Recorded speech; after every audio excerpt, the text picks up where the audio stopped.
first ever factory outlet, Chandanagar, Mukunda Jewelers, opening soon. No making charges.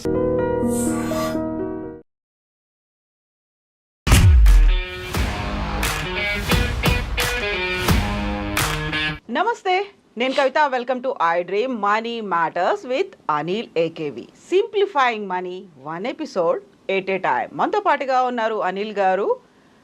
Last ఎపిసోడ్లో demat అకౌంట్ని open చేయమని చెప్పారు. చేసిన తర్వాత ఏం జరిగింది, నెక్స్ట్ స్టెప్స్ ఎలా ఉండాలి, ఏం చేయాలి, అనిల్ గారితో మాట్లాడదాం. అనిల్ గారు నమస్తే. 4th ఎపిసోడ్లో మీరు మాట చెప్పారు, డీమ్యాట్ అకౌంట్ ఓపెన్ చేయండి, లేకపోతే అది నేరం. ఎలా అయితే అన్ని హక్కులు ఉంటాయో డీమ్యాట్ అకౌంట్ ఓపెన్ చేయడం కూడా ప్రాథమిక హక్కు అని ఓపెన్ చేసాం. చేసిన తర్వాత ఏమైంది, ట్రంప్ వచ్చాడు, టారిఫ్స్ అన్నారు, ఇంకేదో అన్నారు. స్టాక్ మార్కెట్, క్యాపిటల్ మార్కెట్ అంతా క్రాష్ అయిపోయింది, నష్టాలు వచ్చాయి. బాధ్యులు మీరే కదా. అవును. ఏం చేయాలి మరి ఇప్పుడు? యావరేజ్ చేసుకోవాలి. ఎలా చేసుకోవాలి?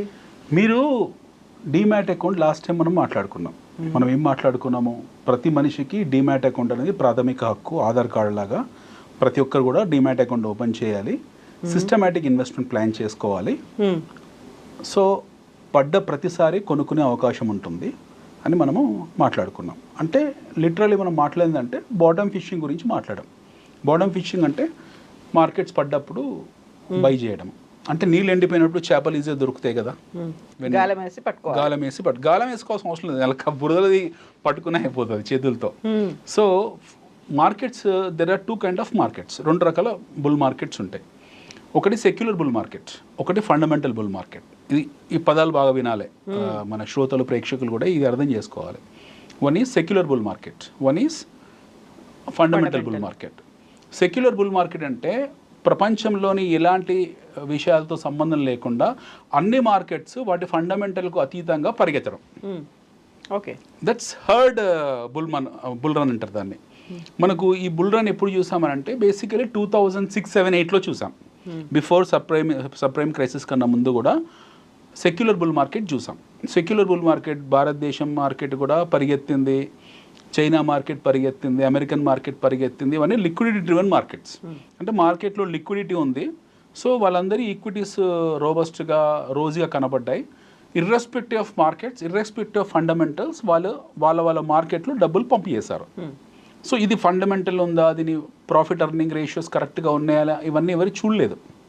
మన దగ్గర కూడా పరిణామం జరిగింది. సెక్యులర్ బుల్ మార్కెట్ మన దగ్గర కూడా జరిగింది 2006-7 ఈ టైంలో. ఓకే, పిచ్చి కంపెనీస్, పేపర్ కంపెనీస్ అన్నీ కూడా ర్యాలీ కొట్టాయి.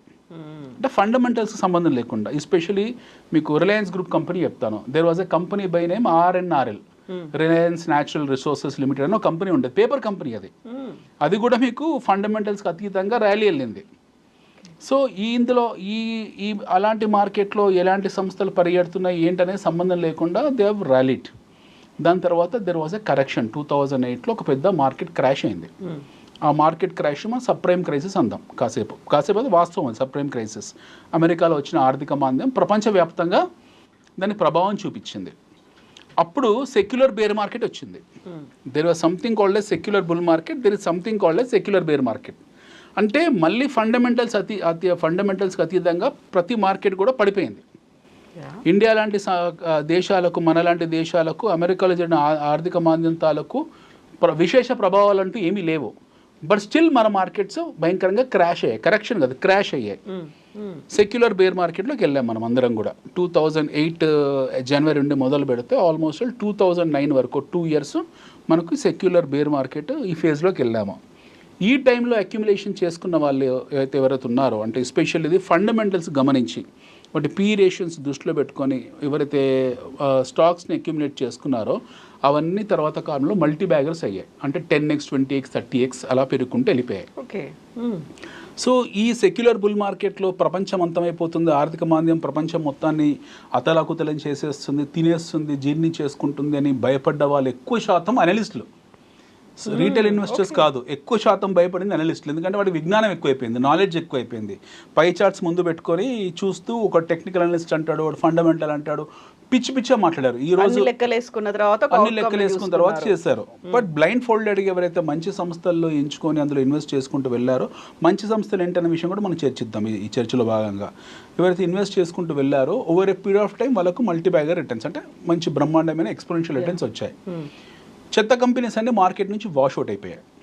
సో అందులోంచి ఒక పాఠం మనం నేర్చుకున్నాం, గుణపాఠం నేర్చుకున్నాం. అంటే ఫండమెంటల్గా స్ట్రాంగ్ ఉండే కంపెనీస్లో మాత్రమే మదుపు చేయాలి, ఇన్వెస్ట్ చేయాలి. ఫండమెంటల్గా స్ట్రాంగ్గా లేని భవిష్యత్తు లేని సంస్థలు ఏవైతే ఉంటాయో, వాటికి క్లారిటీ లేని కంపెనీస్ ఏవైతే ఉంటాయో వాటిని ఇగ్నోర్ చేయాలని మొదటి గుణపాఠం ప్రపంచవ్యాప్తంగా అన్ని దేశాల్లోని ఇన్వెస్టర్స్ నేర్చుకున్నారు. 2008 అనే యాక్సిడెంట్ చాలా పెద్ద యాక్సిడెంట్ ఫైనాన్షియల్ ప్రపంచంలో. దాని తర్వాత మార్కెట్ రన్ అవ్వకుంటూ ఒక కన్సల్టేషన్ ఫేజ్లో ఉంది. ఈలోగా 2016 తర్వాత మన ప్రభుత్వాలు మారడము, ఆర్థిక విధానాలు మారడము, ప్రపంచంలో ఆర్థిక స్థితిగతులు మారడము, దీని తర్వాత ఫండమెంటల్స్ మారాయి. సో ఈ ఫండమెంటల్స్ మారిన తర్వాత మళ్ళీ మనం చూసిన అతిపెద్ద ఉత్పాతం 2020లో కరోనా రాగానే మళ్ళీ మనం అనుకున్నాం, ఆ రక్తపాతం చూసాం. అంటే మళ్ళీ క్రాష్ అయింది మార్కెట్, మళ్ళీ తీవ్ర స్థాయిలో మార్కెట్ క్రాష్ అయిపోయింది. ప్రపంచం అంతమైపోతుంది, ఇంకా దీనికి తిరుగులేదు, కరోనా సగం ప్రపంచాన్ని సర్వనాశనం చేస్తుంది అనుకున్న టైంలో ఎవరైతే లిక్విడిటీ ఉన్న వాళ్ళు ఎవరైతే ఉన్నారో, పర్లేదే చూద్దాంలే అని అయితే వెళ్ళారో మార్కెట్లోకి, they still made big time money. ఇప్పుడు కొత్త ఫోబియా వచ్చింది, ఆ ఫోబియా పేరు ట్రంప్ ఫోబియా. ఇప్పుడు మనం మాట్లాడుకున్నటువంటి ఆర్థిక మాంద్యం, ఆ తర్వాత వచ్చినటువంటి కరోనా అంత ఎఫెక్ట్ ఉండదా? ఇది దానికి మించి ఉంటుందా? ఎందుకంటే ఇప్పుడు ఉన్నటువంటి భయాలు చూస్తే అంతకు మించి ఉన్నటువంటి పరిస్థితి కనిపిస్తుంది. అవును, ఇన్హిబిషన్స్ ఇవన్నీ ఫోబియాలో, నేను కూడా అన్నాను అన్నమాట ఫోబియా అని. ఫండమెంటల్ ఏమి రాంగ్ లేదు. ఇప్పుడు మనం ఆలోచిద్దాము, లెట్స్ కమ్ బ్యాక్ టు ఇప్పుడున్న మార్కెట్ పరిస్థితి. ఇప్పుడు మార్కెట్లో ఏం జరుగుతుంది, there is something called as reciprocal tariff.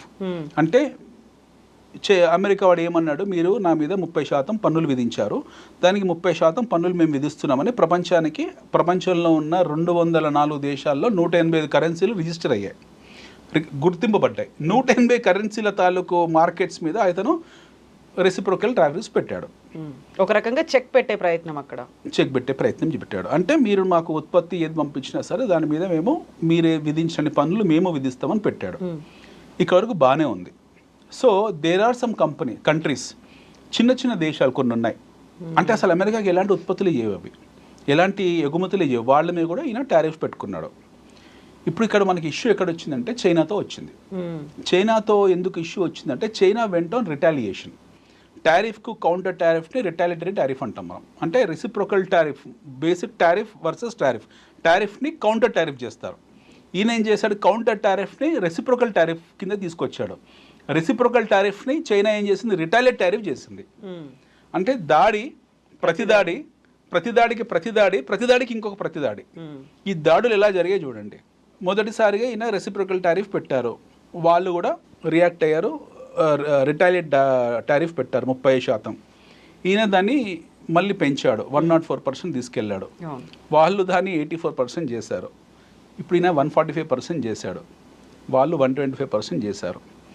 ఎంత చేసుకుంటూ పోయినా సరే వీళ్ళు, ఈయన 200% చేసినా వాళ్ళు 500% చేసినా అతలాకుతలమయ్యేది రెండు ఆర్థిక వ్యవస్థలే.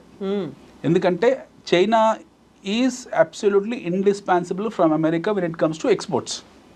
America is absolutely indispensable from China when it comes to exports. Sorry, the other way. So ఎగుమతులు లేనిది చైనా బ్రతకలేదు, దిగుమతులు లేనిది అమెరికా బ్రతకలేదు. ఇప్పుడు there are 2 things to be understood. One is dumping, one is anti dumping. China ఏం చేయాలనుకుంటుంది, ఇప్పుడు ఆ ప్రాథమిక చర్చను పక్కన పెట్టి మనం డంపింగ్ యాంటీ డంపింగ్ దగ్గరికి వెళ్దాం. చైనా ఏం చేయాలనుకుంటే, సరే మీరు నా మీద దారుణమైన టారిఫ్లు విధించారు, మా మీద 145% టారిఫ్లు పెట్టారు, మేము కూడా ఆల్మోస్ట్ ఈక్వల్ టారిఫ్ మీ మీద విధించాము. ఇప్పుడు మా దగ్గర మీరు వస్తువులు కొనరు, you are not going to buy items from us, లేకపోతే మీరు విధించిన టారిఫ్ మేము ఇవ్వాల్సి ఉంటుంది. ఇప్పుడు మా దగ్గర ప్రొడ్యూస్డ్ గూడ్స్ ఉన్నాయి, అంటే ఫినిష్డ్ గూడ్స్ ఉన్నాయి. ఈ ఫినిష్డ్ గూడ్స్కు వాడు ఇంకొక మార్కెట్ వెతుక్కుంటాడు. Will find out new market. America స్థాయి మార్కెట్ ఒక దేశం లేకపోవచ్చు, బట్ భారతదేశంలో చిన్న దేశాలు ప్రపంచవ్యాప్తంగా ఎన్నో ఉన్నాయి, ఆఫ్రికా లాంటి దేశాలు ఉన్నాయి. సో వీళ్ళు టారిఫ్ని ఇప్పుడు వాళ్ళ మీద శాంక్షన్స్ విధించి ఎవరైతే చైనా నుంచి వస్తువులు దిగుమతి చేసుకుంటారో వాళ్ళ మీద శాంక్షన్స్ విధించే స్థాయిలో అమెరికా లేదు present. America is not in that position to put sanctions on China. China might induce their products to Iran, they might induce their products to India, they might induce their products to other African countries. బహుశా ఇంకా తక్కువ రేట్లు, discount రేట్లు 50%, 60% డిస్కౌంట్లు ఇచ్చేసి dump చేస్తారు. Dumping is accepted. Dumping అనేది acceptable, ట్రేడ్లో acceptable నామ్ అనమాట. డంపింగ్ అంటే వాళ్ళ దగ్గర ఉన్న వస్తువు ఒక దగ్గర డంప్ చేస్తారు తీసుకొచ్చేసి. Now what happens is now we have to look back to US also. US దగ్గర ఎంత ఇన్వెంటరీ రిజర్వ్స్ ఉన్నాయి ఈరోజు. వాళ్ళు ఎయిర్ లిఫ్ట్ చేశారు కొన్ని ఐఫోన్స్, ఇండియా నుంచి ఎయిర్ లిఫ్ట్ చేశారు. యాపిల్ వాళ్ళు చాలా మటుకు ఎయిర్ లిఫ్ట్ చేశారు. వాళ్ళకున్న consumption versus inventory, we have to understand there is something called as consumption versus inventory, demand versus supply. ఇప్పుడు consumption versus inventory, demand versus supply. So వాళ్ళు కన్జ్యూమ్ చేసే వస్తువులకు ఉత్పత్తి చేసే వస్తువులు సమాంతరంగా ఉన్నాయా లేవా, ప్యారలల్గా ఉన్నాయా లేవా, ఒక గ్యాప్ అక్కడ కనిపిస్తుంది, గ్యాప్ కనపడుతుంది. ఎందుకంటే ఆల్మోస్ట్ $500 బిలియన్ చైనా ప్రొడ్యూస్ చేస్తుంది. సో ఇప్పుడు అమెరికాకు $500 బిలియన్ ఎగుమతి చేసే దేశాలు కావాలి. ఆ స్థాయిలో ఎవరున్నారు ప్రపంచంలో? మనం కూడా ఎగుమతి చేస్తాం, బట్ అవర్ ఎగుమతి ఈజ్ ఓన్లీ అట్ $50 బిలియన్. మనం ఎగుమతి చేసేది చైనాలో జస్ట్ 10% మాత్రమే, $50 బిలియన్ మాత్రమే చైనాకు మనము ఎగుమతులు చేస్తాం. మన ఎగుమతులన్నీ కూడా ఫార్మా ప్లస్ ఐటీ రంగం మాత్రమే తప్పిస్తే కన్జంప్షన్ ఎఫ్ఎంసీజీ కానీ ఎఫ్ఎంసీడీ కానీ లేవు. అంటే ఫాస్ట్ మూవింగ్ కన్జ్యూమర్స్ గూడ్స్ కానీ ఫాస్ట్ మూవింగ్ కన్జ్యూమర్ డ్యూరబుల్స్ కానీ మన వైపు నుంచి లేవు. అలాగే ప్రపంచంలో ఇంకా ఏ దేశం లేదు అమెరికాకు ఆ స్థాయి ఉత్పత్తిని పంపించగలిగే దేశాలు ఇంకెవరు లేరు. It is only China who exports such a huge among us pile up of goods. So ఇప్పుడు వాళ్ళ ఇన్వెంటరీ అవుతుందో మ్యాక్సిమం ఇంకొక 6 to 7 months వరకే సరిపోతుంది. అమెరికాలో ఉన్న ఇన్వెంటరీ అవుతుందో 6 నుంచి 7 నెలలు. ఏ వస్తువైనా కానివ్వండి, చిన్నపిల్లల ఆట వస్తువు నుంచి మొదలు పెడితే ఐఫోన్ల వరకు ప్రతి వస్తువు కూడా వాళ్ళ ఇన్వెంటరీ స్టాక్ పైలప్ అనేది 6 months మాత్రమే. ఒక 6 నెలల తర్వాత ఏమవుతుంది అంటే మీకు వాల్మార్ట్ కానివ్వండి లేకపోతే ఇతరత్ర మాల్స్ కానివ్వండి అవన్నీ డ్రై అవుతాయి. మళ్ళీ ఆ డ్రై అయిన షెల్ఫ్స్ ఏవైతే ఉంటాయో, ఓటీస్ ఏవైతే ఉంటుందో, ఓవర్ ది కౌంటర్ ప్రొడక్ట్స్ ఏవైతే ఉంటాయో అవన్నీ ఇంకొక దేశం సప్లై చేయాలి, లేదా సంస్థాగతంగా వీళ్ళు ఉత్పత్తి చేసుకోగలగాలి. వీరు ఉత్పత్తి చేసుకోవాలి, లేకపోతే దిగుమతి చేసుకోవాలి. దిగుమతి చేసే దేశాలు ఇంకెవరు లేరు చైనా తప్పిస్తే. Now the trade war will halt year. So ఇక్కడ మనం అర్థం చేసుకోవాల్సింది ఏంటంటే అమెరికా ఆర్మ్ ట్విస్ట్ చేసింది చైనాని. అమెరికా ఆర్మ్ ట్విస్ట్ ఎందుకు చేసింది చైనాను అనడానికి 3-4 కారణాలు ఉంటాయి. బహుశా ఇది ప్రీ ప్లాన్డ్ గేమ్ ప్లాన్ కావచ్చు. అంటే ప్రీ ప్లాన్డ్ గేమ్ ప్లానే. రిటాలిటరీ టారిఫ్ ఉంటున్న విషయం అమెరికాకు తెలుసు. ఈగో మీదకి ట్రంప్ వెళ్ళాడు, ఇలా అనుమానం కూడా లేదు. It was a ego trip which he has gone ahead. అక్కడ వాళ్ళకు లోపల ఉన్న సెనెట్ సభ్యులు కానివ్వండి, ఆయన సొంత పార్టీ వాళ్ళు రిపబ్లికన్స్ కానివ్వండి, డెమోక్రాట్స్ కానివ్వండి, లేకపోతే సామాన్య ప్రజలు కానివ్వండి, మొత్తం 50 రాష్ట్రాలు విపరీతం తిరుగుబాటు చేశారు, రోడ్ల మీదకి వచ్చి గొడవలు చేశారు, నానా రచ చేస్తే దాన్ని 90 days హాల్ట్ అని పెట్టాడు. ఇప్పుడు ఈ 90 days హాల్ట్ అనేది ట్రేడ్ హాల్ట్, బారింగ్ చైనా అని చెప్పాడు. బారింగ్ చైనా అమెరికా లేదు. ఈ 90 days హాల్ట్ ఎంతకాలం సర్వైవ్ అవుతుంది, దాన్ని ఎంతకాలం ఇంకా ఎక్స్టెన్షన్ చేసుకుంటూ పోతారు. ఇక స్కీమ్ రన్ అవుతుంటుంది. ఆషాఢ మాసం నుంచి శ్రావణ మాసం వరకు మన స్కీమ్స్ రన్ అయినట్టు ప్రతి నెల ఈ స్కీమ్స్ రన్ అవుతుంటాయి.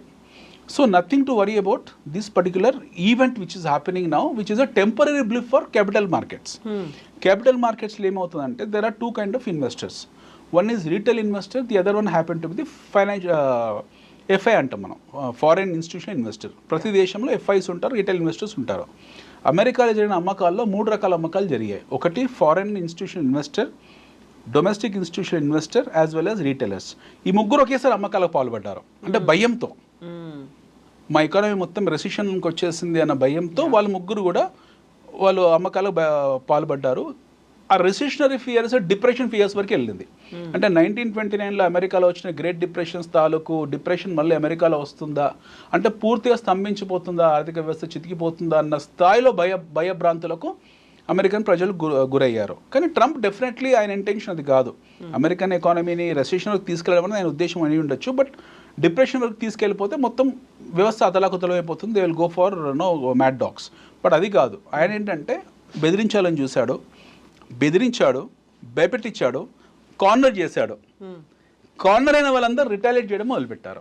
రిటాలియేషన్ అనేది ఆయన ఊహించలేదు. అంటే యూరోప్ రిటాలియేట్ చేస్తుంది, చైనా రిటాలియేట్ చేస్తుంది, ఈవెన్ వాళ్ళ అత్యంత క్లోజ్ ఫ్రెండ్స్ ఎవరైతే ఉన్నారో ఈవెన్ జపాన్ కూడా రిటాలియేట్ చేస్తుంది, ఎక్సెప్ట్ ఇండియా. ఒక భారతదేశం తప్పిస్తే ప్రపంచంలో ఆయన విధించిన టారిఫ్లు అందరూ రిటాలియేట్ చేశారు. Now the issue is, so for America to survive on the domestic consumption they have to depend on the export dependent nations. So మళ్ళీ వాళ్ళు ఏదో ఒక ఒప్పందాలు చేసుకోవడమో, బయలెటరల్ రిలేషన్షిప్ని పెంపొందించుకోవడానికి మళ్ళీ ఏమైనా చర్చలు కొనసాగించడం ఏదో జరుగుతుంది అందులో definitely. Because America cannot afford to become bankrupt. America 29 trillion economy, almost 30 trillion ఎకానమీలో 60 trillions they are sitting on bond. So bond deals పడిపోయింది అనుకోండి, అంటే వాళ్ళ డాలర్ ఈక్వేషన్ పడిపోయింది అనుకోండి, డాలర్ స్ట్రెంగ్త్ పడిపోయింది అనుకోండి, America will go, it will become another Afghanistan. ఎప్పుడైతే వాళ్ళ డాలర్ స్ట్రెంగ్త్ పడిపోయినా, వాళ్ళ డాలర్ డినామినేషన్ పడిపోయినా, వాళ్ళ డినామినేటర్ పడిపోయినా, then it will what you call it will become a sinking ship. ఒక టైటానిక్ అయిపోతుంది. ఆర్థిక సునామీలో అమెరికా కొట్టుకుపోతుంది. ఈ సంగతి సగటు బేసిక్ ఎకనామిక్స్ తెలిసిన ప్రతి ఒక్కరికి తెలుసు. సో మళ్ళీ ట్రంప్ ఎందుకు ఇలా చేశాడు అన్నదానికి 4 కారణాలు ఉంటాయి. దేర్ ఈజ్ ఏ కొత్త రీజన్ వస్తుంది. ఇప్పుడు మార్కెట్లోకి కొత్త రీజన్ వచ్చింది. ఐమ్ టాకింగ్ అబౌట్ మార్కెట్ వర్గాల నుంచి కొత్త రీజన్ వచ్చింది. Trump know this. Trump has involved. Trump ఒక రూమర్, ఇది grapevine. This is a rumour which is floating around. Trump has involved in insider trading. ఆయన ఇన్సైడర్ ట్రేడింగ్లో పాల్పడ్డాడు. ఆయన క్రోనీ సంస్థలు, ఆయన దగ్గర ఎల్ఐసి ఎవరైతే ఉన్నారో వాళ్ళు ముందే అమెరికన్ మార్కెట్స్లో, ప్రపంచ మార్కెట్స్లో స్టాక్ షార్ట్ సెల్లింగ్ చేశారు, కాల్ రైటింగ్స్ చేశారు. ఇలాంటి న్యూస్లు ట్రిగ్గర్ చేసి దెన్ మార్కెట్ని పడేసి దే మేడ్ హ్యూజ్ మనీ అని ఒక టాక్ ఉంది. ఇది మార్కెట్ వర్గాల టాక్. ఓకే, ఇలాంటి రూమర్స్ వస్తాయి ఇన్ జనరల్గా. Even WTO, World Trade Organisation కూలిపోయినప్పుడు కూడా అంతమందుకు ఒక 4 రోజుల ముందు నుంచి ఎయిర్లైన్ కంపెనీస్లో షార్ట్ సెల్లింగ్ ఉంది, అది ముందే ఇన్సైడర్ జాబ్ అని చెప్పేసి ఒక రూమర్ అప్పట్లో క్రియేట్ అయింది. సో సిమిలర్ కూడా ఇప్పుడు కూడా ముందే ట్రంప్ తాలూకు వ్యక్తులు, ఆయన వ్యవస్థ అవుతుందో వాళ్ళు ముందే మార్కెట్లో షార్ట్ సెల్ చేసి కూర్చున్నారు. ఈ న్యూస్లు ట్రిగ్గర్ చేశారు. ప్రపంచం నుంచి రిటైలేషన్ మొదలు కాగానే పాజ్ పెట్టాడు. వీళ్ళంతా షార్ట్స్ని కవర్ చేసుకో, మన షార్ట్ సెల్లింగ్ ఏంటని తర్వాత చర్చిద్దాము. వీళ్ళంతా షార్ట్స్ కవర్ చేశారు. They made big time money. ఒకే రోజులో $3 బిలియన్, $5 బిలియన్ వీళ్ళ గ్రూప్లో ఒక వ్యక్తి సంపాదించాడు అనేది ఒక టాక్ వచ్చింది మార్కెట్లో. ఇదే నిజం అవుతే ఆయన కంపెనీలు మాత్రమే బాగుపడి ఉంటాయి. అది అమెరికన్ ఆర్థిక వ్యవస్థకి ఎలా ఉపయోగపడింది? దానికి అమెరికన్ ఆర్థిక వ్యవస్థని ట్రంప్ హయాం 4 సంవత్సరాలు. ట్రంప్ హయాం అనేది 4 సంవత్సరాలు. మనం ఇందాక మీరు ఒక చర్చలో ట్రంప్ కూడా ఒక వ్యాపారవేత్త అన్నప్పుడు ఆయన ఒక సామాన్య రాజకీయ నాయకులాగా ఫస్ట్ రాగానే 5-6 నెలలు మన దేశంలో ఏం జరుగుతుందో, ఒక రాజకీయ నాయకుడు రాగానే ఇమీడియట్గా ఆయన అధికారంలో రాగానే మనం సినిమాలో చూస్తాం. నేను సినిమా పర్స్పెక్టివ్లో చెప్తున్నాను. నేను ఆయన రావడమే అంతమందికి ఎన్నికల్లో పెట్టిన ఖర్చు ఏదైతే ఉంటుందో 5 కోట్లు, 6 కోట్లు, 10 కోట్లు, 100 కోట్లు రికవరీ కోసం ఏ ఫైల్ పడితే ఆ ఫైల్ సొంతం చేసి ఫస్ట్ ఈ will recover all the money what ever he has spent on the election campaign. దాని తర్వాత ప్రజలు, దాని తర్వాత ఆయన సీట్ని బలపరుచుకోవడం, ఇలాంటి పనులలో ఉంటారు. ముందైతే వాడు పెట్టిన డబ్బులు రికవరీ చేసే ప్రయత్నంలో ఉంటాడు. సిమిలర్లీ మొదటి 3-4 నెలలు, 5 నెలలు, 6 నెలలు ఏదైతే ఉంటుందో దే మేడ్, అంటే ఇది జనరల్ ఊహ అనమాట, ఇది ఇమాజినేటరీ ఊహ. ఇది వాస్తవం కాకపోవచ్చు, వాస్తవం కావచ్చు, మనకు తెలియదు. సో మనం చూడలేదు కాబట్టి ఫస్ట్ 6-7 మంత్స్ వాళ్ళు ఒక ఐరనీ క్రియేట్ చేసి మార్కెట్లో మొత్తానికి ఇది చేయాలనుకున్నారు. టారిఫ్స్ పెడతానని ముందు నుంచే చెప్పాడు. టారిఫ్స్ పెట్టారు, మార్కెట్స్ని పడేశారు, మార్కెట్స్లో షార్ట్ సెల్ చేసి కూర్చున్నారు, లక్షల కోట్ల రూపాయలు బయటికి తీశారు. ప్రపంచంలో ఉన్న అన్ని మార్కెట్స్ని వాళ్ళ తాలూకు వ్యక్తులు షార్ట్ సెల్ చేశారు. They made big time money, exited from the market. ఇప్పుడు వాళ్ళు దాన్ని సీజ్ చేసుకుంటూ మళ్ళీ ఆ ఒప్పందాలు ఏవైతే ఉంటాయో మళ్ళీ దాన్ని రివర్ట్ బ్యాక్ చేసుకుంటూ మెల్లిగా టారిఫ్స్ని పాజ్ చేసుకుంటూ వెళ్తారు. తర్వాత దీన్ని నార్మలైజ్ చేస్తారు అనేది ఒక వన్ ఆర్గ్యుమెంట్, ఒకవైపు ఆర్గ్యుమెంట్. రెండో వైపు ఆర్గ్యుమెంట్ ఏంటి, ఈయనకు కంప్లీట్ ప్యాథాలజికల్ డిజార్డర్ ఉంది, ఈగో ట్రిప్ మీద వెళ్ళాడు. చైనా జింపింగ్ అసలు దానికి రియాక్టే కాలేదు. Was completely pathologically behaved observe. పిచ్చోల్లా ప్రవర్తించాడు. జింపింగ్ సైలెంట్గా ఉన్నాడు. ఇప్పుడు ఆయనకు చాయిస్ లేదు, అక్కడ ప్రజలు తిరగబడుతున్నారు కాబట్టి ఆ పాజ్ పెట్టి మెల్లిమెల్లిగా విత్డ్రా చేసుకుంటూ వెళ్తాడని ఒక ఆర్గ్యుమెంట్. మూడో ఆర్గ్యుమెంట్ ఏంటి, అమెరికా తన సావర్నిటీని, తన సుప్రీమసీని చూపించుకోవడానికి, ప్రపంచానికి ఒక సందేశం పంపడానికి దీన్ని వాడుకున్నారు అనేది. Which ever the way, net ఏదైనా కావచ్చు. కానీ ట్రంప్ మొదటి 4-5 నెలల హయాంలో నష్టపోయింది అమెరికా ప్రజలు, నష్టపోయింది ప్రపంచం కాదు. ప్రపంచానికి కొత్త మార్కెట్ దొరుకుతుంది. చైనాకు బహుశా అమెరికాలోనే పెద్ద మార్కెట్ దొరకకపోవచ్చు. చైనా ఇదివరకు సంపాదించినంత గొప్పగా డాలర్లు సంపాదించకపోవచ్చు. ఇదివరకు ముద్రించినంత గొప్పగా ముద్రించబడ్డ బాండ్స్ని వీళ్ళు కొనకపోవచ్చు. బట్ చైనాకు వచ్చే నష్టం లేదు వ్యక్తిగతంగా, ఎందుకంటే చైనా వాళ్ళ దగ్గర సప్లై డిమాండ్కు తగ్గ కన్జంప్షన్ వాళ్ళ దగ్గరే ఉంది. మన దేశానికి వచ్చిన నష్టం లేదు. కాకుంటే ఆ రోజు ఎందుకు బ్లాక్ మండేగా అభివర్ణించారు? మొత్తం అన్నీ క్రాష్ అయిపోయాయి, ఇన్ని వేల కోట్ల నష్టం వచ్చింది అనేది ఉంది. కేవలం మీరు అమెరికా ప్రజలే నష్టపోయారు అనుకున్నప్పుడు మనం కూడా నష్టపోయాం కదా. క్యాపిటల్ మార్కెట్లో ఎవరైతే ఇన్వెస్ట్ చేశారో వాళ్ళందరికీ నష్టాలే వచ్చాయి కదా. I'll come to that. See, there is something called as physical loss and virtual loss. Physical loss అని అంటే మీరు ఒక స్టాక్ కొన్నారు, ఫర్ ఎగ్జాంపుల్ ఒక 100 రూపాయలు పెట్టి ఒక స్టాక్ కొన్నారు. ఇందాక అన్నారు అనిల్ గారు మీరు డిమాట్ అకౌంట్ ఓపెన్ చేయించారు, నేను లాస్ అయ్యారని. మీరు ఎప్పుడు లాస్ అవుతారంటే మీరు స్టాక్ లాస్ బుక్ చేసిన రోజు లాస్ అవుతారు. There is something called as notional loss, something called as physical loss.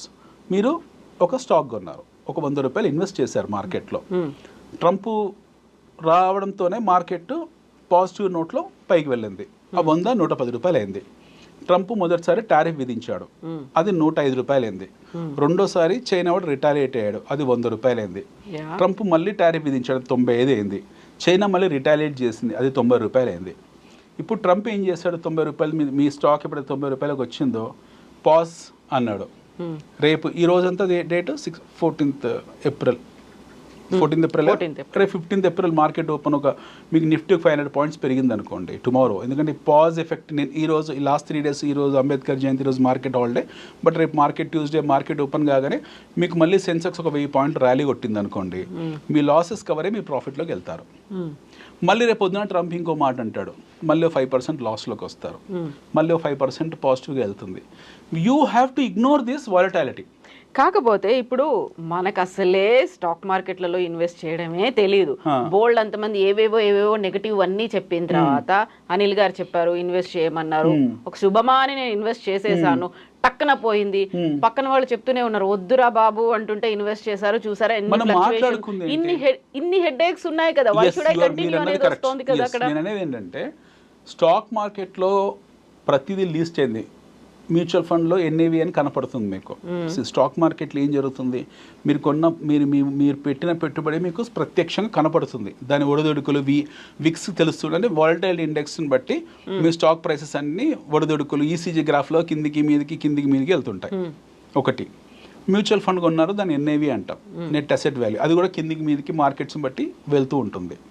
బంగారం కొన్నారు, రకరకాల వార్తల ద్వారా బంగారం 100 200 ప్రతిరోజు ప్రతి గంట ప్రతి క్షణం మారుతూ ఉంటుంది. ఇప్పుడు 1,00,000కి చేరుతుంది అంటున్నారు, కొద్ది కాలంలోనే 55,000 పడిపోతుంది అంటున్నారు. అది కూడా మాట్లాడదాం. కమోడిటీ ఒకటి ఉంది మనం మాట్లాడాల్సింది. అవును. నెక్స్ట్ వచ్చేసి రియల్ ఎస్టేట్ ఫర్ ఎగ్జాంపుల్ తీసుకుందాం. ఈ ప్రాపర్టీ ఉంది, జూబ్లీహిల్స్లో ఐ డ్రీమ్ ఆఫీస్ ఉంది, బిల్డింగ్ ఉంది. ఈ బిల్డింగ్ విలువ ఈ క్షణం మీరు చెప్పగలుగుతారా? నేను చెప్పలేను, మీరు చెప్పలేరు. ఎవరైనా 10 మంది బయ్యర్స్ వచ్చి 10 మంది నెగోషియేట్ చేస్తారని మనకు నిజమైన విలువ తెలియదు. దీని కనుక స్టాక్ మార్కెట్ లిస్ట్ చేసామనుకోండి, ప్రతి ఒక్క ట్రేడ్ చేసేవాడు దాన్ని. మీకు అర్థమవుతుందా? ఈ బిల్డింగ్ కనుక స్టాక్ మార్కెట్లో లిస్ట్ చేస్తే ప్రతిరోజు ప్రతి క్షణం మీకు వాలటాలిటీ ఉంటుంది. అమ్మ నా బిల్డింగ్ విలువ ఇంత 100 రూపాయలట, అమ్మ నా బిల్డింగ్ 95 రూపాయలట, అమ్మ నా బిల్డింగ్ 1000 రూపాయలట అని కంగారు పడుతుంటారు. ఎవరు ఈ బిల్డింగ్ ఓనరు? దీన్ని లిస్ట్ చేయలే కాబట్టి అందరూ క్షేమంగా ఉన్నారు. ఈరోజు హైదరాబాద్ మార్కెట్లో రియల్ ఎస్టేట్ స్తబ్దుగా ఉంది. డెఫినెట్లీ కొంచెం నెగోషియేటింగ్ ప్రైస్లో ఉంది. That doesn't mean that Hyderabad has gone to dirt. అలా ఏం జరగలేదు, అలా జరగదు కూడా. ఓకే, స్తబ్దత వేరు. అంటే ఈ కన్సల్టేషన్ ఫేజ్ వేరు, బుల్ మార్కెట్ వేరు, బేర్ మార్కెట్ వేరు, కరెక్షన్స్ వేరు. మనం మాట్లాడుకుంది ఏంటంటే సిప్లో గురించి మాట్లాడాం, ఎస్ఐపి గురించి మాట్లాడాం. Every dip happen to be buying opportunity. There is a sun setting which happens today and there will be sunrise which will happen tomorrow.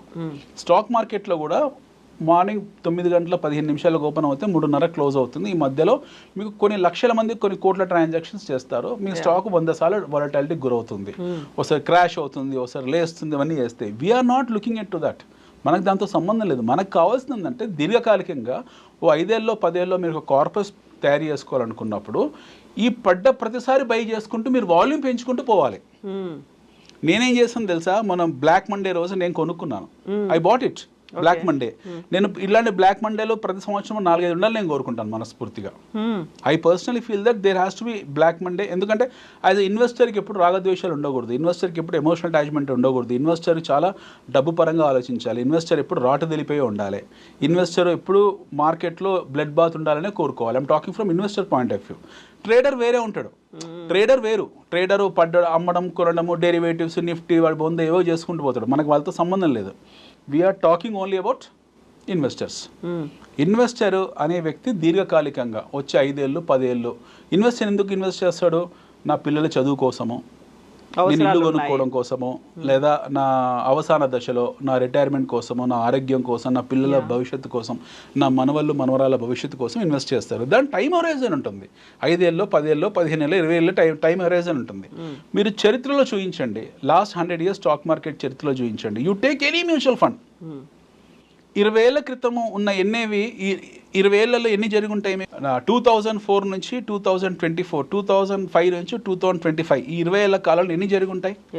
2005 నుండి మొదలు పెడితే 2025 మధ్యలో మీకు ఎన్ని జరిగాయి? యూ టేక్ ఫ్రమ్ 2000 to 2025 ఈ 25 ఏళ్ల కాలంలో ఎన్ని జరిగాయి? మీకు WTC పడిపోయింది, వరల్డ్ ట్రేడింగ్ సెంటర్ కూల్చేశారు. దాని తర్వాత బాంబేలో కూడా దాడులు జరిగాయి, దాని తర్వాత పార్లమెంట్ మీద జరిగాయి, దాని తర్వాత యుద్ధాలు వచ్చాయి, డైరెక్ట్ వార్స్ జరిగాయి, ఇండైరెక్ట్ వార్స్ జరిగాయి, ఆర్థిక మాంద్యాలు ఎన్నో జరిగాయి. ఇవన్నీ జరిగాక కూడా మీరు అప్పటికి ఇప్పటికి మీరు మ్యూచువల్ ఫండ్ రిటర్న్స్ చూడండి, those have out beaten gold. Many mutual fund companies have out beaten even real estate. So corpus అనేది లాంగ్ హారైజన్ కోసం, లాంగ్ టర్మ్ కోసం తయారు చేసుకుంటాం. అంతే తప్పిస్తే ట్రంప్ ఉన్నాడా పోయాడా మనకు సంబంధం లేదు. ట్రంప్ కన్నా ముందు వీ హ్యాడ్ బైడెన్ కన్నా ముందు ట్రంప్ ఉన్నాడు, ట్రంప్ కన్నా ముందు ఒబామా ఉన్నాడు, ఒబామా కన్నా ముందు బుష్ ఉన్నాడు, బుష్ కన్నా ముందు ఇంకొక ఆయన క్లింటన్ ఉన్నాడు. సో ఇట్లా అధ్యక్షులు మారుకుంటూ పోతుంటారు, ఆర్థిక వ్యవస్థలు మారుకుంటూ పోతాయి, బట్ ఫండమెంటల్స్ మారవు కదా. ఫుడ్, క్లాతింగ్, షెల్టర్, భోజనం ఇవి మారవు. ఇవి ఎవరో ఒకరు తయారు చేయాల్సింది వస్తువుల్ని. సో ఉత్పత్తి వ్యవస్థ ఎప్పుడూ ఆగదు. ట్రంప్ ఏం చేసినా సరే ఉత్పత్తి అయితే చేసుకోవాలి కదా. ఆయన వస్తువులు ఆయన సొంతంగా చేసుకుంటాడా, సంస్థాగతంగా చేసుకుంటాడా, విదేశాల నుంచి ఎగుమతి చేసుకుంటాడా, ఆయన ఏమైనా చేసుకోనివ్వండి. వస్తువు ఉత్పత్తి చక్రం, ఈ చక్రం అవుతుంటే ఇది ఆగదు. ఇది సిమిలర్లీ మన దేశం వచ్చేప్పటికి ఏంటంటే వీఆర్ ఫండమెంటలీ వెరీ స్ట్రాంగ్. మన నుంచి వాడు కొనుక్కున్నా మనం ఎగుమతులు చేసినా చేయకున్నా మనం తయారు చేసే ఉత్పత్తి వర్సెస్ మన కన్జంప్షన్ మ్యాచ్ అయిపోతుంది.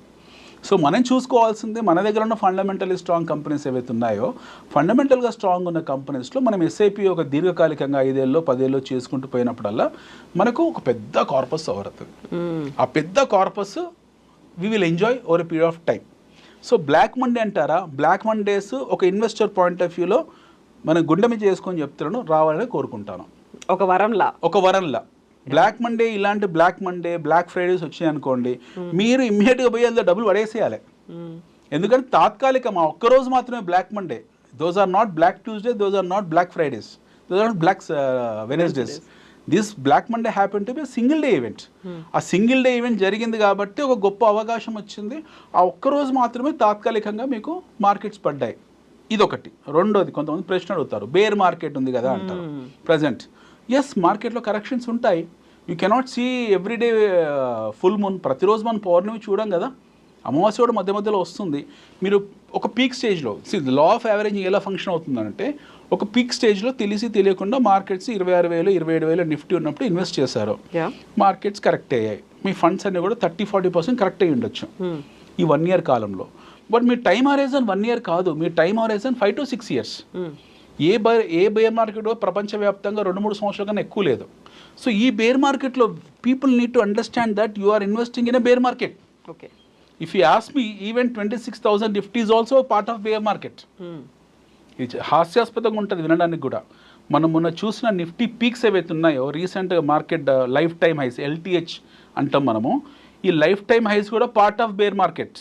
ఎందుకంటే బేర్ మార్కెట్ అంటే ఇన్హరెంట్ బేర్ మార్కెట్లో అండర్ వాటర్ బేర్ మార్కెట్ మొదలయ్యి ఆల్మోస్ట్ 2 years అయింది. ఈరోజు కొత్తగా మొదలు కాలేదు. బేర్ మార్కెట్ అంటే మార్కెట్ ఒడిదుడుకులు, there is something called as VIX, volatility index అంటాం.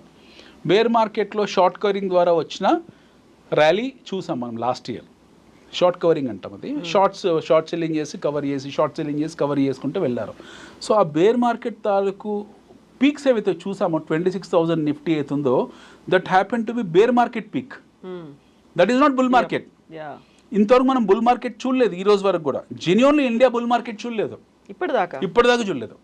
What we have seen is a fundamental consolidation of economy. గత 30 సంవత్సరాలుగా మనం చూస్తుంది ఫండమెంటల్ కన్సాలిడేషన్ ఆఫ్ ఎకానమీ. ఇది బాగా గుర్తుపెట్టుకోండి, చూసే వాళ్ళు కూడా చెప్తున్నాను. What we're seeing all this years happen to be a fundamental consolidation. మనం నిర్మించుకునే ప్రక్రియ మాత్రమే చూస్తున్నాము. భారతదేశము తనను ఆవిష్కరించుకుంటుంది, తనను నిర్మించుకుంటుంది. It is now building itself. India is building itself. We have not seen any bull market so far. 26,000 Nifty happened to be nothing but part of bear market. If somebody believes that this is bull market, it is nonsense, absolute nonsense. అది bull market కానే కాదు. మనం building ఫేజ్లో ఉన్నాం. మన దేశాన్ని నిర్మించుకునే ఫేజ్లో ఉన్నాం. అభివృద్ధి చెందిన దేశాలతో మనకు పోలిక లేదు.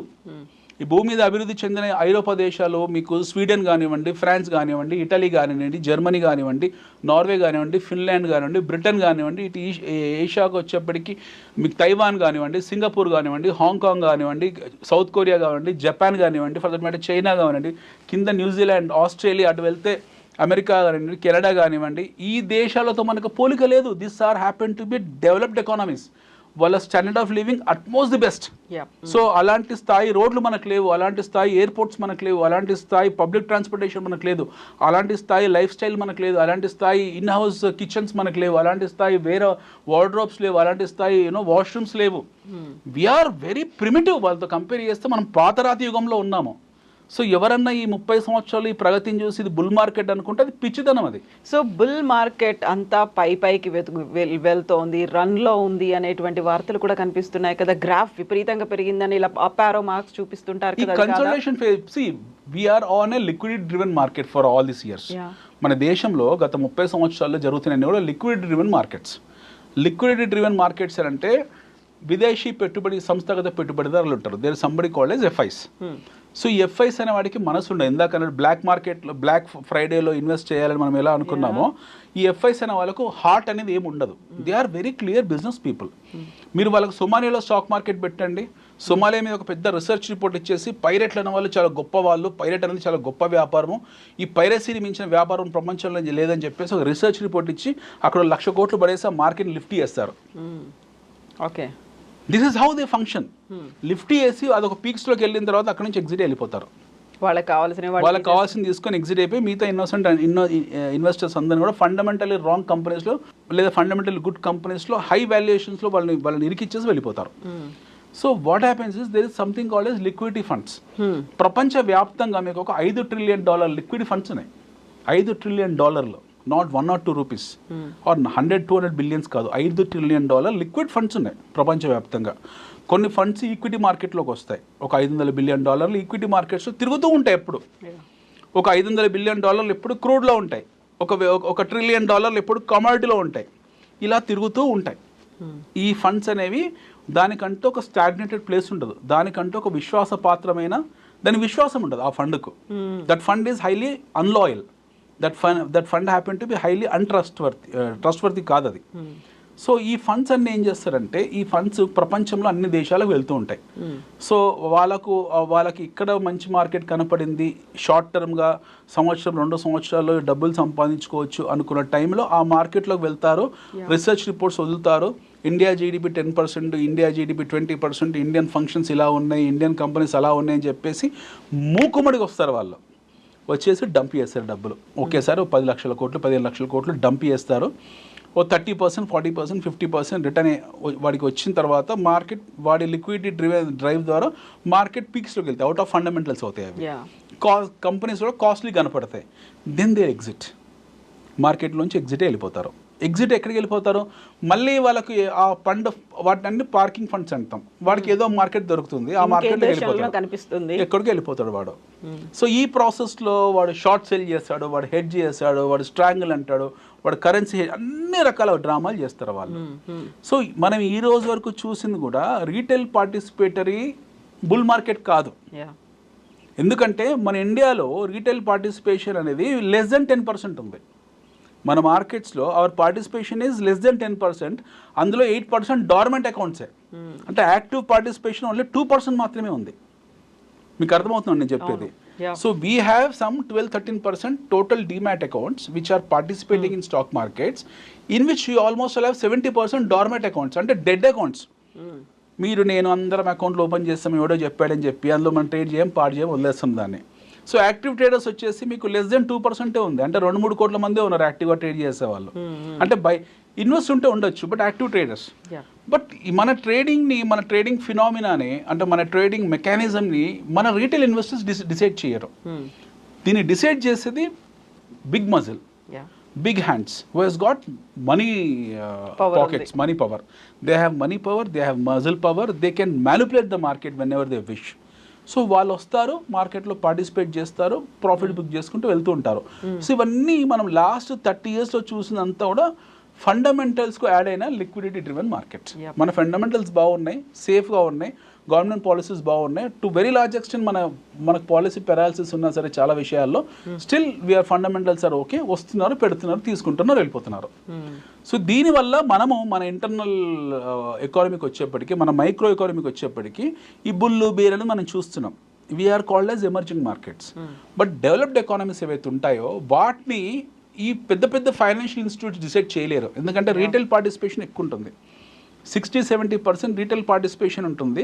20-30% ఈ foreign institutional investor deep pockets participation ఉంటుంది. So no what happens, American market కానివ్వండి, లేకపోతే యూకే ఫుట్సీ అంటాం FTSE, ఆ మార్కెట్ కానివ్వండి, సౌత్ కొరియన్ మార్కెట్ కానివ్వండి, అంటే సియోల్ మార్కెట్ కానివ్వండి, for that matter even China market కానివ్వండి, వీళ్ళని పెద్ద పెద్దలు ఇన్ఫ్లుయెన్స్ చేయలేరు. ఎంత పెద్ద డీప్ పాకెట్స్ 100 billion తీసుకొచ్చినా సరే ఇన్ఫ్లుయెన్స్ చేయలేదు. ఎందుకంటే huge participation from the local retailers. Even జపాన్లో కూడా లోకల్ రీటైలర్స్ పార్టిసిపేషన్ చాలా ఎక్కువ ఉంది. పెథటిక్ పార్టిసిపేషన్ ఎవరిదంటే మనది. అత్యంత దారుణంగా నెగ్లిజిబుల్ పార్టిసిపేషన్ ఎవరిదంటే మనది. మన దగ్గర అనలిస్టులు కూడా ఎవరైతే ఉంటారో సో కాల్డ్ మన టీవీలో రెగ్యులర్ కనపడుతుంటారు. మీరు ఇంగ్లీష్ ఛానల్ చూసారనుకోండి, ఒక 30 మొహాలు కనపడతాయి. హిందీ చూసారనుకోండి 20 మొహాలు కనపడతాయి. తెలుగులో అఫ్కోర్స్ లేరు మనకు. బట్ మీరు చూసే ఇంగ్లీష్లో కానివ్వండి, హిందీలో కానివ్వండి, ఈ అనలిస్టులు ఎవరైతే ఉంటారో నేను కాలేజ్ రోజుల నుంచి వాళ్ళని చూస్తున్నాను. Okay, I'm watching them from my college days. వీళ్ళే అనలిస్టులు, వీళ్ళే బుల్ అంటారు, వీళ్ళే బేర్ అంటారు, వీళ్ళే అవే టైలు కట్టుకుంటారు, అవే సూట్లు వేసుకుంటారు. బహుశా ఇప్పుడు అందరికి చాలా మంది తలనరిసింది, కానీ మాటలు మటుకు మారలేదు. సో అందరికన్నా ఎక్కువ, ఇందాక అన్నట్టు అందరికన్నా ఎక్కువ వీళ్ళు ప్యానిక్ అవుతున్నారు. ఎందుకంటే వాళ్ళు బహుశా మార్కెట్లో లాంగ్స్లో ఉన్నారు, షార్ట్స్లో, వీళ్ళంతా ఎక్కువ డెరివేటివ్స్ ట్రేడింగ్లో ఉంటారు. వీళ్ళు కూడా క్రోనీ కంపెనీస్ ఉంటాయి, వీళ్ళు కూడా డమ్మీ కంపెనీస్ ఉంటాయి, వీళ్ళంతా ఎక్కువ డెరివేటివ్స్ ట్రేడింగ్లో ఉంటారు. సో డెఫినెట్గా ఏమైందనంటే ఈ జనాలు, ఈ 30-40 మంది ఎవరైతే వచ్చి టీవీలో మాట్లాడుతుంటారో వాళ్ళు సృష్టించే ప్యానిక్ మీరు నేను ప్యానిక్ అవ్వద్దు అంటున్నాను నేను. Okay. So whenever you are having this kind of opportunity, it is a golden opportunity for people to go and dump your money.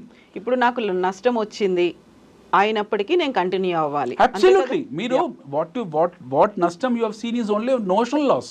Okay, అంటే ఆ రోజు వరకే పరిమితం అది. మళ్ళీ తెల్లారి రేపు చూడండి, ట్యూస్డే రోజు మీ నష్టం, మీ పోర్ట్ఫోలియో రెడ్ నుంచి గ్రీన్లోకి వెళ్ళిపోతుంది. మళ్ళీ 2-3 రోజుల్లో గ్రీన్లో ఉంటుంది, మళ్ళీ తర్వాత రోజు రెడ్ అవుతుంది. అది కాదు కదా మనం చూడాల్సింది. We're asking people to continue the process, continue the habit of doing SIPs. మన మొత్తం మన idea of this series is basically making creating awareness among the people to have the habit of creating SIPs. మనకి SIP habit అనేది ఉండాలి. ఒక దీర్ఘకాలికంగా 10 సంవత్సరాల పాటు మీరు మార్కెట్ వాలటాలిటీని పట్టించుకోకండి. మార్కెట్ పడనివ్వండి, చానివ్వండి, లేగనివ్వండి, మీకు సంబంధం లేదు. It's none of your business. మీరు చూడాల్సింది వాల్యూమ్ని డెవలప్ చేసుకోవడం. మీరు ఎన్ని యూనిట్స్ని కొలాబరేట్ చేయగలుగుతున్నారు, ఎన్ని యూనిట్స్ని అక్యుములేట్ చేయగలుగుతున్నారు మాత్రమే మీరు చూడాలి. Yes, you have to know if you are directly in stock markets. Last time అనుకున్నట్టు pick and choose the best companies. మనకి ఎన్నో రంగాలు, ఆటో రంగం ఉంది, ఆటో యాన్సిలరీ రంగం ఉంది, టెక్స్టైల్ రంగం ఉంది, FMCG ఫుడ్ రంగం ఉంది, ఓకే, కన్జ్యూమర్ డ్యూరబుల్స్ ఉన్నాయి. Everything happen to B A industry where you have good companies in that. మంచి కంపెనీస్ ఉన్నాయి అందులో. ఆ మంచి కంపెనీస్ ఒక 20 రంగాలు ఉన్నాయి మన దేశంలో, బ్యూటిఫుల్ రంగాలు. EV segment, electric vehicle segment ఉంది, యూ హ్యావ్ పవర్ సెగ్మెంట్ ఉంది, ఇన్ఫ్రాస్ట్రక్చర్ ఉంది, నిర్మాణ రంగం ఉంది. ప్రతి రంగంలోంచి మీకు ఒక కంపెనీ దొరుకుతుంది. మీకు ఒక 20 సెగ్మెంట్స్లో 20 క్యాప్స్లో ఒక 20 కంపెనీస్ ఐడెంటిఫై చేయండి. ఓకే, 20 కంపెనీస్ ఐడెంటిఫై చేసి మీరు అందులో మీ స్తోమత, మీ స్థాయి తగ్గట్టు SIP చేసుకుంటూ వెళ్ళండి. ఇది చేయడం సాధ్యం కాని సందర్భంలో బ్లైండ్గా మీరు మ్యూచువల్ ఫండ్కి వెళ్ళండి. మీరు డైరెక్ట్ అకౌంట్లోకి, మీరు డైరెక్ట్ డిమాట్ అకౌంట్లో మీరు చేయలేను, నా వల్ల కాదు, నేను భయపడుతున్నాను అనుకున్నప్పుడు మీరు మ్యూచువల్ ఫండ్లో పెట్టుకోండి. But you have to participate in your homeland growth. The idea is మీ దేశ ప్రగతిలో మీరు భాగస్వామ్యం కావాలి. ఎందుకంటే ఇండియా ప్రగతి మొదలైంది 30 ఏళ్ళు. We just started. We're not like America, we're not like Japan, we're not like Canada, we're not like European countries. వాళ్ళందరూ ఆల్రెడీ డెవలప్డ్ ఎకానమీస్ కింద మారిపోయారు. మనం డెవలప్డ్ ఎకానమీ కాదు. మన పర్ క్యాపిటల్ ఇన్కమ్ జస్ట్ $2,250 మాత్రమే. వాళ్ళంతా 60,000 70,000 పర్ క్యాపిటల్ ఇన్కమ్లో ఉన్నారు. మన per capital income hardly nothing. మనం ఆఫ్రికాలోని చాలా దేశాల కన్నా మన పర్ క్యాపిటల్ ఇన్కమ్ తక్కువ. మీరు ఆశ్చర్యపోతారు, నైజీరియా మనకన్నా ఎక్కువ పర్ క్యాపిటల్ ఇన్కమ్లో. సో కాల్డ్ డ్రగ్ పెడ్లర్స్ ఎవరైతే అంటాం మనం నైజీరియా, వాళ్ళ పర్ క్యాపిటల్ ఇన్కమ్ మనకన్నా ఎక్కువ ఉంది. సో మన per capital income it has to hit $10,000 వెళ్ళాలి రేపు పొద్దున. ఈ రోజు కుదరకపోవచ్చు, but down the line 7-8 years 10 yearsలో మనము పర్ క్యాపిటల్ ఇన్కమ్ $10,000 వెళ్తాం మనం. And see the magic. మనం చూడాల్సింది జీడిపిని కాదు, we have to look at per capital income, not GDP. GDP లెక్కల గురించి అసలు వెళ్ళకూడదు మనం. జీడిపి లెక్కలో జీవన ప్రమాణాలు రెండు ఒకటి కాదు. జీవన ప్రమాణాలు వేరు, జీడిపి వేరు. జీడిపి ఈరోజు $5 trillion అంటున్నాము, రేపు పొద్దున $20 trillion కావచ్చు. GDP is comprises of all things, but per capital is something which speaks at micro level. Exactly. So మనము వ్యక్తిగత ఆదాయం ఎప్పుడైతే మనకు $10,000 అవుతుందో ఆ రోజు ఈ మనం ఇలా ఉంటాం. We'll talk in different level. మనం మాట్లాడే పద్ధతి ఇంకో రకంగా ఉంటుంది. ట్రంప్ను రమ్మంటాం, రారా బాబు అంటే ఫ్లైట్ వేసుకొని రావాలి మన దేశానికి. ఫోన్ కొట్టేసి మోడీ గారు ఫోన్ కొట్టి, బాబు రాని ఆయన ఒకసారి నీతో మాట్లాడాలంటే ఆయన విమానం తీసుకుని తారాడార్లో దిగాలి. Imagine when we hit that $10,000, that's going to be much bigger to anybody's imagination. So ఆ స్థాయికి మనం వస్తాము, ఎందుకంటే మన జీవన ప్రమాణాలు చాలా అత్యంత పురాతనమైన. ఈ రోజు కూడా మనం వేసుకునే బట్టలు, రాసుకునే సెంట్లు, వేసుకునే చెప్పులు, తినే తిండి, లేదా మన కిచెన్ రూమ్లు, మన బాత్రూమ్లు, మన సింక్ హోల్స్, మన ట్యాప్ హోల్స్, మన డ్రైనేజ్ సీపేజ్ సిస్టమ్ అత్యంత దుర్మార్గంగా ఉన్నాయి మనవి. మన లైఫ్ స్టైల్సే అత్యంత ప్రిమిటివ్. మనం సో కాల్డ్ ఈ జూబ్లీహిల్స్లో ఎవరైతే ఉంటారో, ఇక్కడ మనం అనుకుంటున్న రిచ్ క్లాస్ పీపుల్ ఎవరైతే ఉన్నారో, వీళ్ళ లైఫ్ స్టైల్స్ కూడా అత్యంత వెనకబడ్డ లైఫ్ స్టైల్సే. ఏదో కొద్దిమంది ఉంటారేమో బాగా డబ్బు ఉన్న వాళ్ళు, బట్ అదర్వైజ్ వాళ్ళు ఇదే రోడ్ల మీద తిరగాలి, ఇదే హోటల్కి వెళ్ళాలి, ఇదే రెస్టారెంట్కి వెళ్ళాలి, ఇదే బొద్దింకలు తిరిగే కిచెన్ రూమ్లు చూడాలి. I'm talking about in random. So we have to see the best. మనం బెస్ట్ లైఫ్ స్టైల్ చూడాల్సిన సమయం ఇంకా ఆసనం కాలేదు. బెస్ట్ లైఫ్ స్టైల్ చూడాల్సిన సమయం ఇంకా ఎదుర్కోలేదు. అసలు ఇంత మనం ఏం చూడలేదు. సో ఈ 30 ఏళ్ల ప్రయాణంలో మనం చూసింది కేవలం కన్సాలిడేషన్ మాత్రమే. We're in the exercise of building our selves. మనం నిర్మించుకునే ప్రక్రియలో, ఈ ప్రహాసనంలో మాత్రమే ఉన్నాం తప్పిస్తే మనం నిర్మితం కాలేదు. My idea of saying is that we have not build our cells. Exactly. So మనం కన్స్ట్రక్టివ్గా ప్రపంచాన్ని గమనిస్తూ, ప్రపంచ ఒడిదుడుకులకు గురవుతూ, ప్రపంచం నుంచి వస్తున్న దాడులని ఎదుర్కొంటూ మనం నిర్మించుకునే ప్రక్రియలో చాలా పద్ధతిగా ఈ రోజు వరకు కూడా ముందుకు సాగాము, ఈ రోజు వరకు కూడా వచ్చాము. బట్ నిర్మాణం జరగలేదు మనది. సో మన నిర్మాణ ప్రక్రియలోనే ఉన్నాం ఇప్పటికీ. So you will see a good India, a great India, a grand India in next 5 years or 10 years or 20 years. బహుశా మనం చూడకపోవచ్చు, మన పిల్లలు, మన ముందు తరాలు, భవిష్యత్ తరాలు చూస్తారు. That day we're going to be somewhere. So ఇప్పుడు మనం మాట్లాడుకున్న markets, bull markets are nothing. మళ్ళీ చెప్తున్నాను నేను, bull markets are nothing but part of our consolidation. ఈ కన్సాలిడేషన్లో, ఈ 30 సంవత్సరాల కన్సాలిడేషన్లో ఉన్న ఒడిదుడుకుల్లో ఒకసారి పైకి వెళ్ళినప్పుడు బుల్ అంటున్నాం, పడ్డప్పుడు బేర్ అంటున్నాం.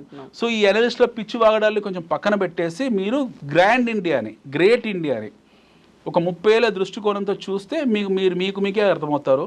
ఓ $10,000 పర్ క్యాపిటల్ ఇన్కమ్ వచ్చినాడు ఈ దేశం ఏంటో బయటపడుతుంది. So real bull market has not started in this country yet. So ఇప్పుడు ఈ మాటతో మళ్ళీ మనం నెక్స్ట్ 6th ఎపిసోడ్ గురించి కూడా, సో మన కంట్రీని నిర్మించుకోవడంలో భాగంగా మనం ఎలా భాగస్వాములం అవ్వాలి 6th ఎపిసోడ్లో మాట్లాడుకుందాం. తప్పకుండా. Thank you so much Anil గారు. Thank you.